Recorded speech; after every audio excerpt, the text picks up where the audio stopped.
Bonjour mes amis, que Dieu vous bénisse et que le Saint-Esprit vienne illuminer notre compréhension pour que nous puissions comprendre sa volonté, pour que nous puissions comprendre sa voix, sa parole, sa voix, sa parole puissante pour réaliser tout ce qui a été dit, proféré, promis. Et c'est précisément, ce fut l'objectif de Jésus lorsque là, sur la croix, lors de sa dernière seconde de vie, il a dit « j'ai soif », c'est-à-dire au sommet de sa souffrance, de sa douleur, de tout son corps, au sommet de sa douleur, il a dit « j'ai soif ». En d'autres mots, s'il vous plaît, donnez-moi de l'eau à boire, parce que je ne supporte plus. Et alors, attendant que quelqu'un ait miséricorde de lui, mais il n'a trouvé personne. Et les soldats ont pris une éponge imbibée de vinaigre et lui ont mis dans la bouche. Et quand Jésus a goûté, il a recraché et a dit ces derniers mots, « Tout est accompli ». Et alors, il a remis son esprit. Il a remis son esprit, c'est-à-dire il est mort. Mes amis, mes chers amis,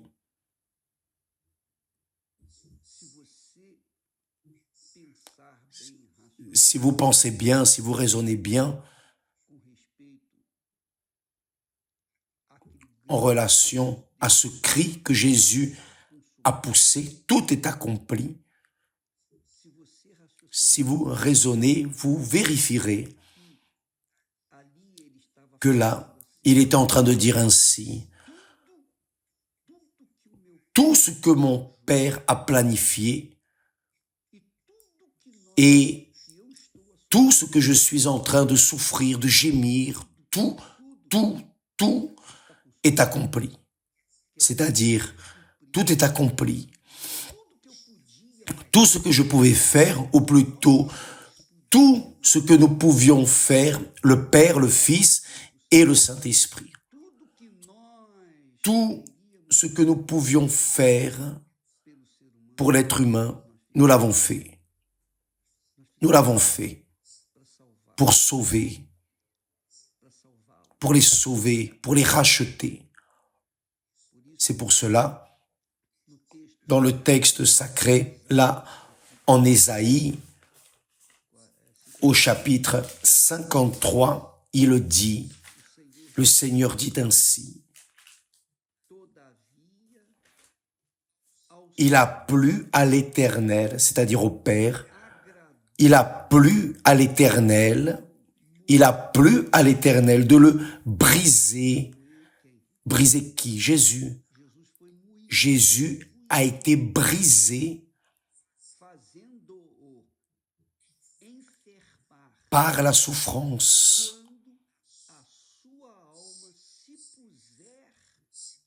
Après avoir livré sa vie en sacrifice pour le péché. Donc Jésus a accompli sa mission avec perfection. Avec perfection. Tout ce qu'il a fait, toute sa douleur, toutes les infirmités qu'il a portées, toutes les maladies, tous nos péchés, toutes nos malédictions ont été clouées dans son corps. Et il a tout supporté seul. C'est pour cela que le Père, il lui a plu de le briser. Il lui a plu de le briser. Non que le Père avait du plaisir dans cette situation, mais il est dit ici, il a plu à l'Éternel de le briser par la souffrance,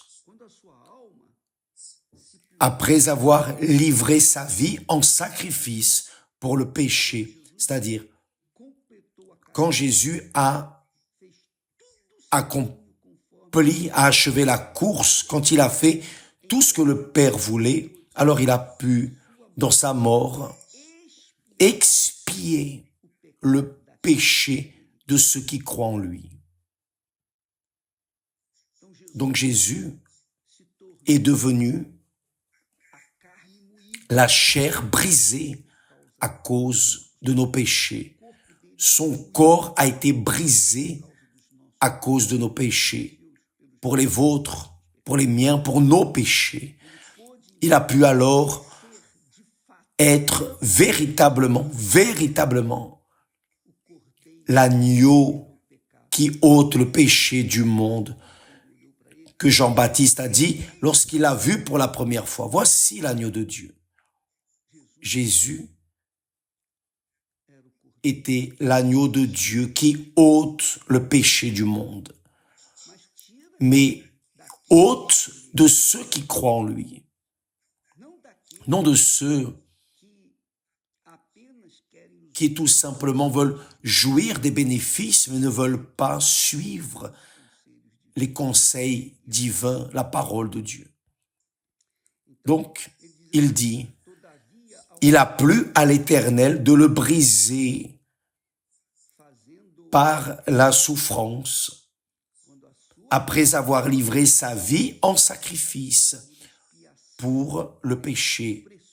Le prix, Jésus a payé le prix pour votre, pour notre, nos péchés, nos maladies, nos infirmités. Et là, il est dit, il verra, Dieu, se référant au Père, il verra une postérité et prolongera ses jours. Et l'œuvre de l'Éternel, du Père, prospérera entre ses mains. Entre ses mains. À cause du travail de son âme, de l'âme de son Fils Jésus, il sera satisfait. Il rassasiera ses regards par sa connaissance, le Père parlant de Jésus, par sa connaissance, mon serviteur juste, Jésus, justifiera beaucoup d'hommes. Pas tous, mais beaucoup. Non tous, car tous ne veulent pas. Et il se chargera de leurs iniquités. Et là, vous collez ces mots avec les mots là de Philippiens que nous avons déjà lus, Philippiens chapitre 2, verset 6 qui dit « Jésus, existant en forme de Dieu, étant Dieu, il n'a point regardé son égalité avec Dieu. » Être comme Dieu ici sur terre. Non, il était Dieu. C'est pour cela appelé fils de l'homme. Fils se référant au Père, fils du Père, dans l'homme. Parce que maintenant il était homme. Homme comme moi, comme vous. Soumis aux mêmes situations. Nécessité, besoin. Jésus était homme, Dieu, dans le corps d'un homme. Mais il n'agissait pas comme Dieu. Il agissait comme un homme. Donc, il a eu les mêmes besoins que nous avons. Nous avons les besoins d'aller aux toilettes, uriner, déféquer, n'est-ce pas? Boire, dormir, se reposer, n'est-ce pas? Tout cela, Jésus a eu. Il a fait exactement, conformément aux besoins de n'importe quel humain. Et là, il est dit, Il n'a point regardé son égalité avec Dieu comme une proie à arracher. Il n'a pas utilisé son pouvoir, son autorité, sa divinité pour être comme Dieu sur terre. Non, il a été serviteur. Il a assumé la posture de serviteur. Il est dit, mais il s'est dépouillé lui-même en prenant une forme de serviteur. Un serviteur n'a pas de réputation. En prenant une forme de serviteur, en devenant semblable aux hommes. Et il a paru comme un vrai homme. Il s'est humilié lui-même, se rendant obéissant jusqu'à la mort. Même jusqu'à la mort de la croix, qui veut dire malédiction. Personne n'était tué sur la croix sans être maudit. Donc, toutes les personnes qui étaient crucifiées, qui avaient la mort sur la croix, étaient maudites. Jésus a été l'un d'eux.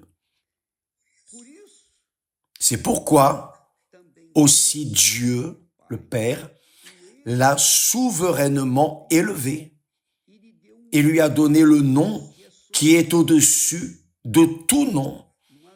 Il n'y a pas de nom plus honoré. Il n'y a pas de nom plus honoré, ni aux cieux, ni sur terre, ni sous la terre, que le nom de notre Seigneur Jésus-Christ.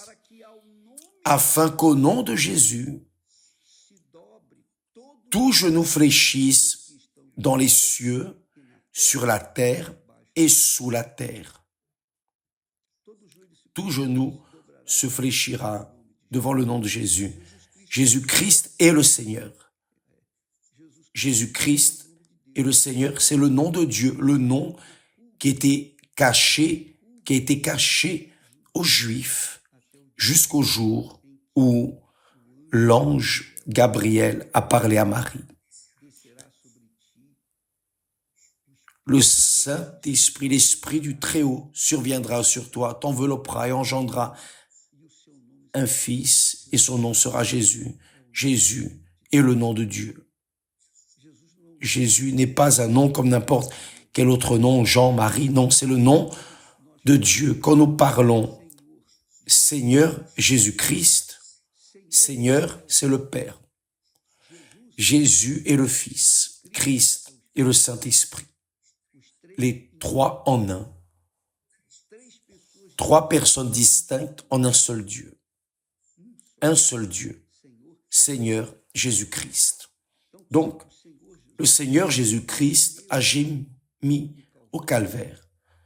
Lorsqu'il a demandé de l'eau, ils lui ont donné du vinaigre. Même l'être humain n'a pas eu la décence, ni même au dernier moment de sa douleur, de répondre à sa nécessité. Au lieu de donner de l'eau, ils lui ont donné du vinaigre. Donc Jésus, à cet instant, point. Il a dit, tout est accompli. Tout ce que j'ai promis, tout ce que nous avons promis est accompli ici maintenant. Qui croit en moi aura la vie, ne mourra pas.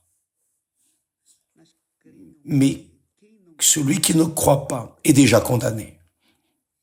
C'est pour cela que Dieu lui a donné le nom au-dessus de tout nom, afin qu'au nom de Jésus, tout genou fléchisse dans les cieux, sur la terre et sous la terre.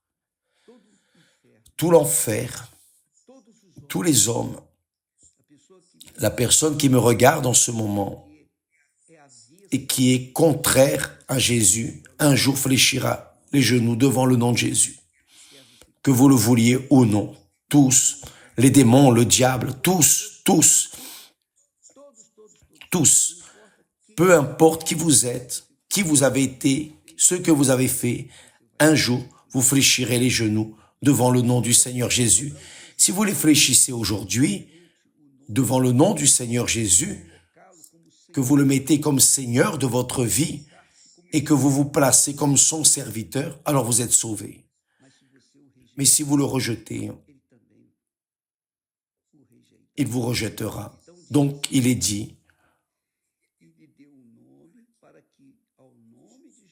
pour qu'au nom de Jésus, tout genou fléchisse dans les cieux, sur la terre et sous la terre, et que toute langue confesse que Jésus-Christ est Seigneur. Que toute langue confesse que Jésus-Christ est Seigneur. C'est le texte que nous mettons au-dessus de l'Église universelle. Jésus-Christ est Seigneur. Dans toutes les Églises universelles, nous avons écrit au-dessus du nom de l'Église universelle. Jésus-Christ est Seigneur. À la gloire de Dieu le Père. Alléluia. Donc, mes amis, en d'autres mots, en résumant tout cela, quand Jésus a dit « tout est accompli », il est en train de dire précisément cela. Tout ce que nous avons promis dès le début, les patriarches, les prophètes, les rois, tous ceux qui ont parlé en mon nom, toutes mes promesses, tout ce qui est écrit dans les Saintes Écritures. Tout est accompli. Je l'ai déjà accompli. C'est fait, réalisé, point. Le promis a été fait, ce qui veut dire les maladies, les infirmités, je les ai déjà portées avec moi. Les malédictions, je les ai déjà portées avec moi. Les péchés, je les ai déjà portés avec moi. C'est pour cela que tous ceux qui invoquent le nom du Seigneur Jésus sont sauvés, peu importe si la personne est la pire des créatures de la terre. Si elle invoque le nom du Seigneur Jésus et reconnaît Jésus comme son unique Seigneur, alors elle reçoit le pardon de ses péchés. Tout est accompli. Elle est libre de tout son passé et commence une nouvelle vie. Et le Saint-Esprit effectue ce miracle dans sa vie. Donc, le Père a envoyé le Fils mourir pour nous et lui a plu de le meurtrir, de le blesser, car il a vu la prospérité, la postérité de Jésus à cause de son sacrifice.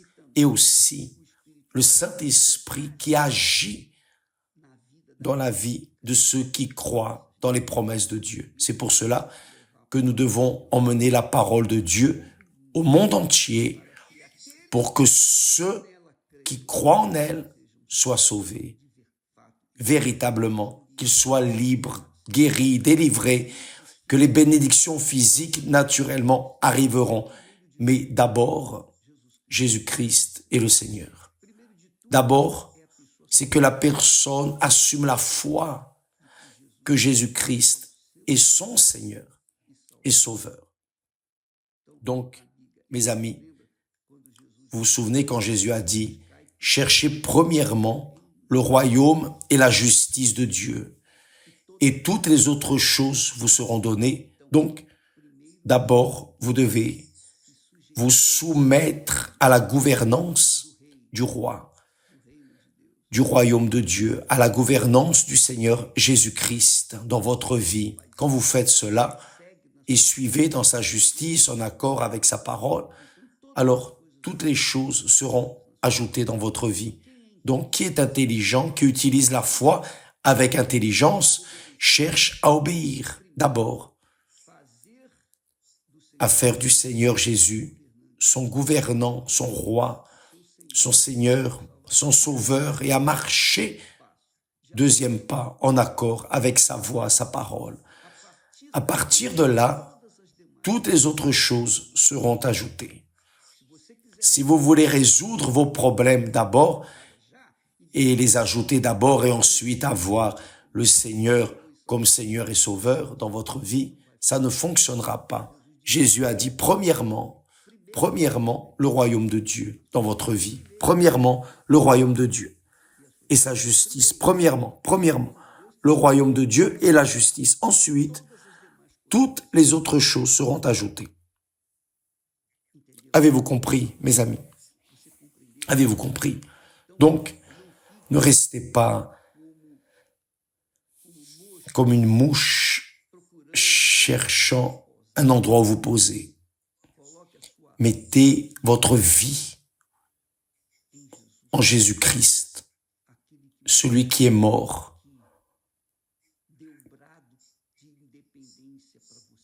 qui a donné le cri d'indépendance pour vous qui croyez. Celui qui croit en lui reçoit ses bénéfices. Qui ne croit pas ne reçoit pas.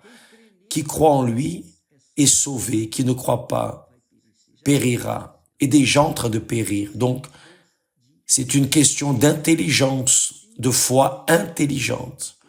Vous avez une foi intelligente. Comme avec intelligence, vous faites du Seigneur Jésus le premier dans votre vie et marchez en accord avec sa parole, sa justice. Toutes les autres choses seront ajoutées dans votre vie. Toutes. Il ne vous manquera plus rien. Donc, préoccupez-vous au plus tôt. Occupez votre pensée à la soumettre à la gouvernance, au royaume du roi Jésus et marcher en accord avec sa parole. Le reste sera ajouté dans votre vie. Que Dieu vous bénisse tous et à demain. Que Dieu vous bénisse. N'oubliez pas cela. Au nom de Jésus. Amen.